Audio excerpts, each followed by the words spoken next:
Hello दोस्तों, veterans नमस्कार। मैं दीवान सिंह।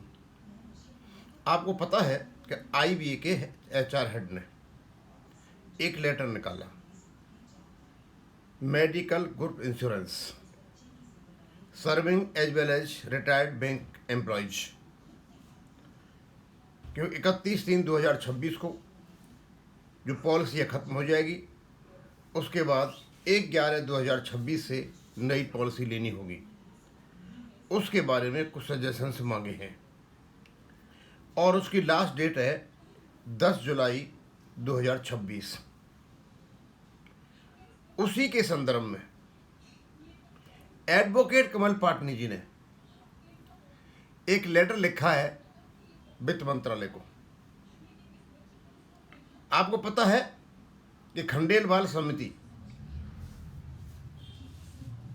की अध्यक्षता में एक निर्णय हुआ था कि जो रिटायर्ड बैंक पेंशनर्स हैं उनका मेडिकल इंश्योरेंस का पैसा भी सरकार दे, और शायद उसके लिए कुछ अलॉटमेंट भी हुआ था डीएफएस की ओर से। लेकिन आईबीए और यूएफयू दोनों मिलकर के चट गए। तो उन्होंने अपना एक संदेश भेजा है कि आप जो भी मांग रहे हो सजेशन, उसमें ये सजेशन मांगो 2012 में जो खंडेलवाल कमेटी थी 2010 में, उसके साथ रिपोर्ट आई थी केसीआर 2010 में हुई थी या 2012 में आई थी, उसका क्या हुआ और उसे लागू किया जाए। और आज लगभग 14 साल हो गए, 14 साल से आप उसको लागू नहीं कर रहे हो।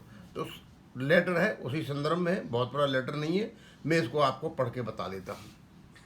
24/2/2012 के वित्त मंत्रालय के आदेश को पूर्ण रूप से लागू करने एवं सेवारत और सेवानिवृत्त बैंक कर्मचारियों के लिए स्टाफ वेलफेयर फंड से ग्रुप मेडिकल इंश्योरेंस का लाभ सुनिश्चित करने बाबत सेवा में माननीय सचिव वित्त मंत्रालय, वित्तीय सेवा विभाग, भारत सरकार, नई दिल्ली। प्रतिलिपि अध्यक्ष इंडियन बैंक एसोसिएशन, संयोजक यूएफबीयू, सभी सार्वजनिक क्षेत्र के बैंकों के सीएमडी महोदय। 24 फरवरी 2012 को वित्त मंत्रालय द्वारा जारी पत्र, उन पत्र नंबर दे रखा है, में स्पष्ट रूप से प्रावधान किया गया था कि सार्वजनिक क्षेत्र के बैंक अपने स्टाफ वेलफेयर फंड का उपयोग सेवारत और सेवानिवृत्त कर्मचारियों के लिए ग्रुप इंश्योरेंस या ग्रुप मेडिकल इंश्योरेंस स्कीम संचालित करने हेतु कर सकते हैं। दुर्भाग्यवश 14 वर्षों के बाद भी इस आदेश की भावना का पूर्ण पालन नहीं हुआ है। आज भी लाखों सेवानिवृत्त बैंक कर्मचारी भारी प्रीमियम भरने को विवश हैं। दूसरी ओर आईबीए ने 4 जुलाई 2026 को आगामी ग्रुप मेडिकल इंश्योरेंस स्कीम हेतु सुझाव आमंत्रित किए हैं। ये स्वागत योग्य है, किंतु सबसे पहले 2012 के वित्त मंत्रालय के आदेश को पूरी तरह से लागू करना आवश्यक है। सुझाव: 24/2/2012 के वित्त मंत्रालय के आदेश को सभी सार्वजनिक क्षेत्र के बैंकों में तत्काल प्रभाव से लागू कराया जाए। स्टाफ वेलफेयर फंड से ग्रुप मेडिकल इंश्योरेंस प्रीमियम का महत्वपूर्ण भाग वहन किया जाए। सेवानिवृत्त कर्मचारियों उनके जीवन साथी को न्यूनतम या शून्य प्रीमियम पर चिकित्सा बीमा उपलब्ध कराया जाए। प्रत्येक बैंक अपने स्टाफ वेलफेयर फंड नीति और उसके वार्षिक उपयोग का विवरण सार्वजनिक करे। 2012 से अब तक स्टाफ वेलफेयर फंड से मेडिकल इंश्योरेंस पर किए गए व्यय का विशेष ऑडिट कराया जाए। आईबीए, यूएफबीयू तथा पेंशनर्स ऑर्गेनाइजेशंस को शामिल कर एक स्थायी समिति बनाई जाए। सभी बैंकों के समान मेडिकल इंश्योरेंस सुविधा लागू हो। चिकित्सा बीमा को कर्मचारियों का कल्याणकारी अधिकार माना जाए, न कि केवल वैकल्पिक सुविधा।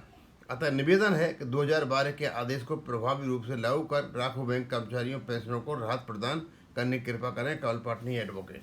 दोस्तों, अब उधर जो सुझाव मांगे थे वहाँ इन्होंने यूएफबीयू के 9 घटक दल लिखे हुए हैं। अब ये समझ में नहीं आती, जब ये रिटायरीज का जो मैटर है वो 2015 में ख़त्म कर चुके हैं, तो इन्होंने जो रिटायरी संगठन है उनसे इस प्रकार के सुझाव क्यों नहीं मांगे। फिर भी इंडिविजुअली एडवोकेट कमल पाटनी जी ने सभी बैंक पेंशनर की ओर से लेटर लिखा और हम इसको यहाँ अपने सोशल मीडिया पर डाल रहे हैं, जिससे लोगों में जानकारी में आए। अब यहीं ख़त्म करूँगा। थैंक यू, धन्यवाद।